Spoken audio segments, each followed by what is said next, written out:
death row shirt. Definitely a criminology shirt.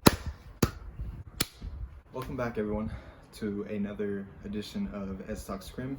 I'm Ez, your host. In this video, we will be talking about 3 theories of jurisprudence. I apologize if you guys hear my fan in the back. It's just really hot in Fresno right now. I feel like I'm burning alive, and it's not a pleasant feeling. A quick note about the current state of the nation right now regarding the situation surrounding George Floyd and his tragic death at the hands of a Minneapolis police officer. I know it's not wise to polarize my audience this soon in my channel, but I just had to say my heart goes out to George Floyd's family, and I hope the officer comes to, or is brought to justice. And that's all I have to say about that. I want to keep this channel strictly for education purposes, but yeah, I just had to say something. With that being said, let's get into the video. Okay, so have you guys ever thought about law? I mean, really thought about it. You think you know what it is, but I'm pretty sure you don't. It's a really complicated piece of our society, how we regulate behaviors, how we are given different rights, things like that. And jurisprudence, by the title, if you guys don't know what it is, it's basically the study of the philosophy of law. I'm going to get into 3 main theories of jurisprudence, 1 being natural law, 2 being positivist law, 3 being legal realism. And this is just going to be a quick and dirty version of all 3 of these laws. We will go over some literature surrounding these laws, and I'll tell you kind of what it is. It's worth noting that all 3 of these theories are very complicated, and they go into a lot of different aspects of law. So I encourage you to do your own research, because if I were going to do a video on at least one of these, it'd be 3 hours long. And I just want to give you guys the basics. So, starting with natural law. Natural law is the most basic of these theories. Natural law says that law is intertwined with morality. Law is, for all intents and purposes, derived from our human moral constructs. Early renditions of this theory state that everyone knows what is moral and what is immoral because of God. Aquinas and other philosophers think that this was incorrect, because there are some societies and some civilizations that don't know about Christianity or Christian God, and therefore would not be able to distinguish immoral from moral. And that's obviously not right. What natural law has become is an explanation of how everyone in the world knows what is moral or immoral. And that translates over to what is law and what should not be law. For natural law theorists, morality is synonymous with law. Another important aspect of natural law is that freedom is the one thing that everyone can agree with. So if there are no actual rights handed to us by some divine entity, at least the one thing that everyone can agree with is that every human is born with the right to be free. If you think about the Constitution, Declaration of Independence, I forgot which one, life, liberty, and the pursuit of happiness is all basically derived from freedom, from liberty. One of the most famous examples of natural law is the case of the Speluncean explorers by Lon L. Fuller. Can't even say his name right. If you guys don't know what the case of the Speluncean explorers is, look up a quick YouTube video on it, or read Lon L. Fuller's full story, because it goes into a lot of detail. It's basically the introduction to natural law. The case of the Speluncean explorers basically points out the holes in the rigid thinking of law. Just a brief overview of the case of the Speluncean explorers is, there's one guy, Roger Whitmore, and 5 of his buddies go cave diving because they're Speluncean explorers. They go in, they get trapped in a landslide, so they're trapped in the cave, and the helpers and aid come. They're communicating with them via radio. The rescuers try to take out most of the debris, but sadly 10 of the rescuers that were assigned to free the explorers die in another landslide.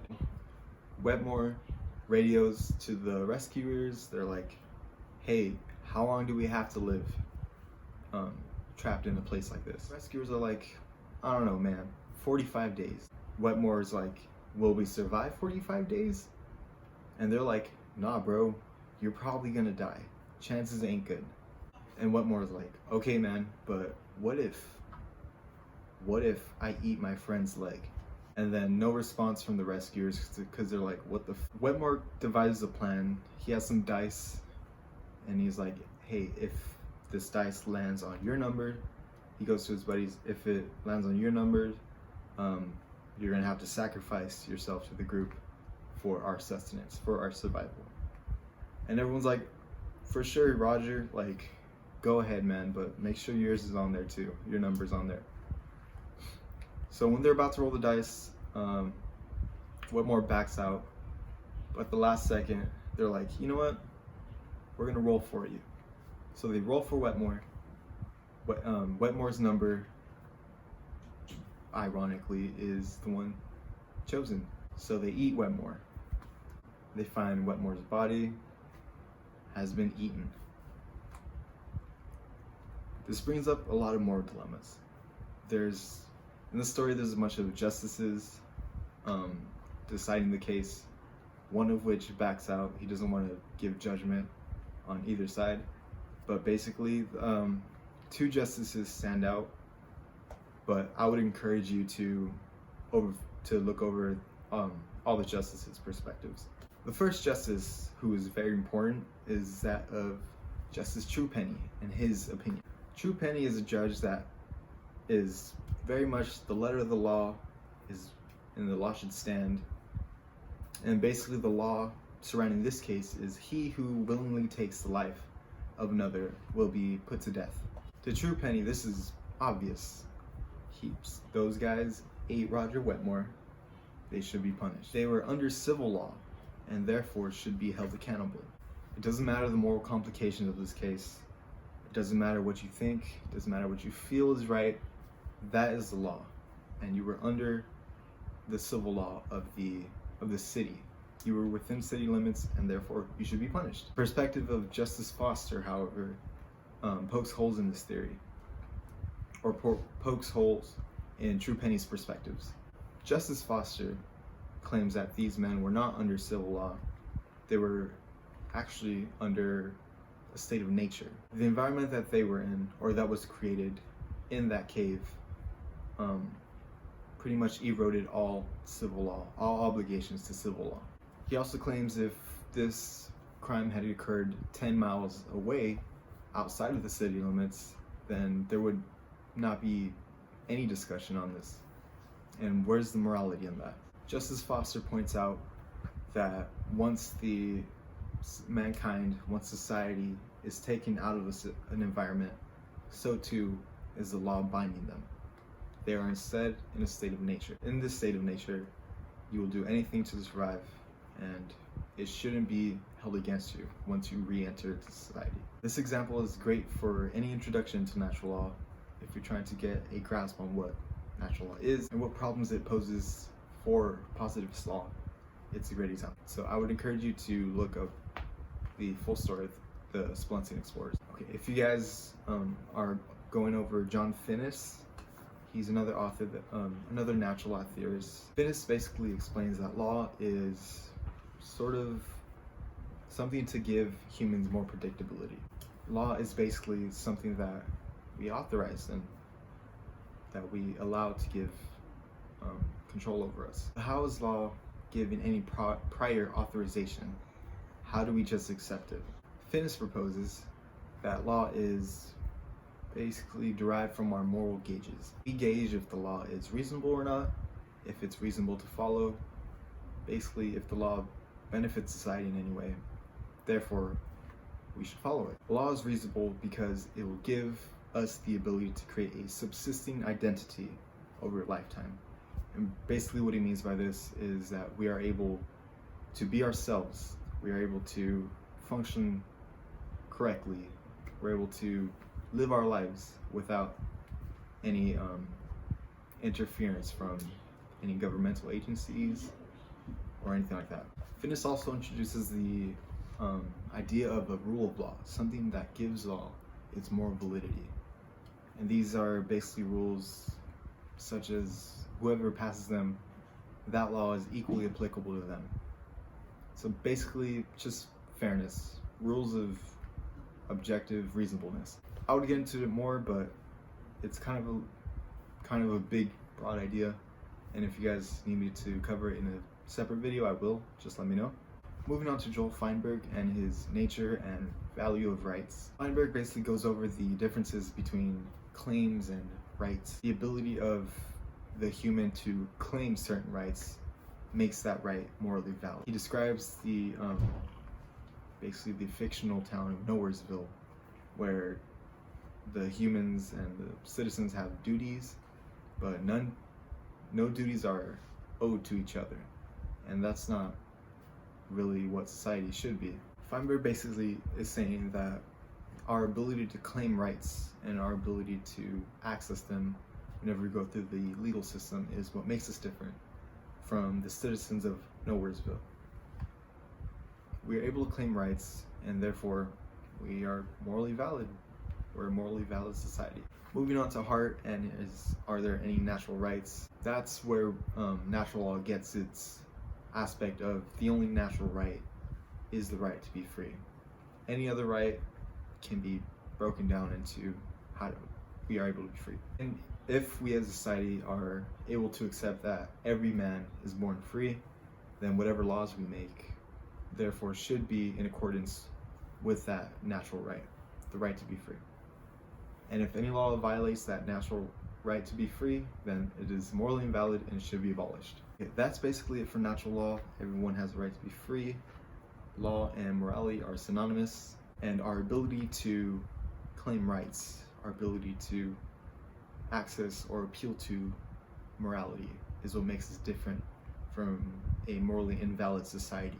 Okay, moving on to positivist law. Basically the polar opposite of natural law.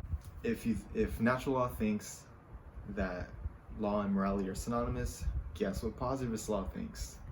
They're not synonymous. They're two separate entities. Positivist law doesn't deny the existence of morality or the consideration of it, but it does think that there's no place for morality in the scope of law. Secondly, the positivist thinks that law is established by whoever the sovereign is. So we're going to look at Austin first and his positivist, it's hard saying that, positivist conception of law. According to Austin, laws are commands, and those commands have the threat of sanction or the threat of eventual evil, and that's what makes their obedience so potent. Okay, so who is threatening this evil? Who is threatening these sanctions? According to Austin, it's whoever the sovereign is. And who is the sovereign? Basically those with the biggest gun. Not so literal as that, but basically whoever has the most might, who has the most power. That's basically Austin's reasoning. But if we look at the foundations of a legal system by Hart, we can deduce that it's not that simple as Austin says. It's more, what Austin is describing is more of a monarchy. Hart instead proposes the rule of recognition. And dude, don't even get me started on the rule of recognition. Basically what it is the underlying premise of every legal system. It's a set of rules, it's a set of practices established by every legal system by which every law is measured towards or is measured against. Basically it's the morality. It's a substitution for morality for the positivist. To kind of get what Hart is talking about, he tells us to imagine a pre-legal society. Just think back hundreds of thousands of years. I'm not a historian, where there are no established laws, so to speak. Suppose this society is based solely on customs. Suppose there's a disagreement of customs. Say one person says, hey, I want to eat 2 cakes per day.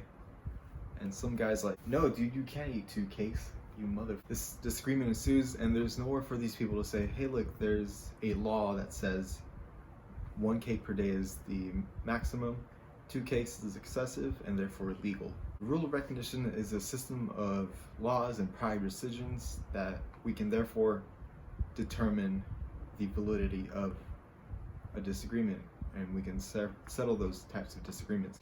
It's not an exact match, but just think of the Constitution when you think of the rule of recognition. We can point to the Constitution and look at the amendments and look at the prior decisions of different laws and different judges, and from then it's kind of an amalgamation of a determining factor. I encourage further research because Hart doesn't really give a lot of clarity about the rule of recognition. For example, Hart never tells us if this rule of recognition is something that imposes a duty upon us, or it's something that the sovereign kind of confer us to do. He doesn't even tell us if the rule of recognition is something that us as citizens can access, or it's something just that the sovereign and judges interact with. And that's pretty much it for positivist law, for at least now. Maybe I'll do a separate video on it. It's a really complicated subject. Positivist law basically is saying that law is not synonymous with morality, and the sovereign is what imposes law. Moving on to legal realism, my favorite of these theories. Okay, so if we think about American law and law anywhere else, legal realism points out that, hey man, these laws are basically just judges' decisions. And if the law is judges' decisions, then these decisions can be predicted. Okay, so we have all these theories, but do they even matter? If we look at The Path of Law by O.W. Holmes, he basically says that all lawyers do is give their prediction onto what the judges might decide. He also says that morality is not relevant to the outcome of law, because a good man and a bad man will follow the same law, but only the good man is swayed by morality, while the bad man is not. He's basically saying if whether you're good or bad, it doesn't really matter to the decision of the judge. In most cases, not all. But his point is that certainty of a law is an illusion. There's no telling whether the judge will rule this way or that way, and morality cannot be a good predicting factor of that. The last text we're going to cover, it's the Legal Realism by Jerome Frank. He claims that law is prophecies. By prophecies he means prediction, or whatever the lawyer can sway the judge to rule. And regarding these prophecies, there's pretty much no actual established law until the judge gives his decision. Legal realism is my favorite because it gives the description of American law. It doesn't matter if you're good or bad, it doesn't matter if you were right or wrong. What does matter is what you know, and it does matter what kind of lawyer you have. If you think about it, people get away with a bunch of stuff in this country just because they have the best lawyer. I don't like that this is the accurate description of American law, but that's how it is. All these theories give their own description of the law and their own explanation of why the law is what it is. Natural law thinks that law is what is moral, and it should be, or it ought to be, something that satisfies the morality of humans. Positivist law, on the other hand, thinks that morality and law are separate. They should not be included with one another. Positivists think that judges interpret the law within the scope of the law. And legal realism thinks that certainty is an illusion. There's no way to tell how the law will play out. The best thing you could do as a legal realist is get a good lawyer, good representation, and that's how you determine the law that applies to you. That's the basic overview of the 3 theories of jurisprudence. It's a really short video. If you guys need more explanation, I could give all these theories their own separate video. I don't mind. If that'll help you guys, then so be it. If you guys recall in the last video, this is the stuff or the material that I had a hard time presenting. Just let me know if I missed anything, if you guys need me to cover more. That's pretty much it for this video, guys. If you guys need me to cover more, I will. Just let me know in the comments. But for now, I hope you guys are all doing well under these circumstances, and read Stephen King, and I hope you guys have a good day. Thank you.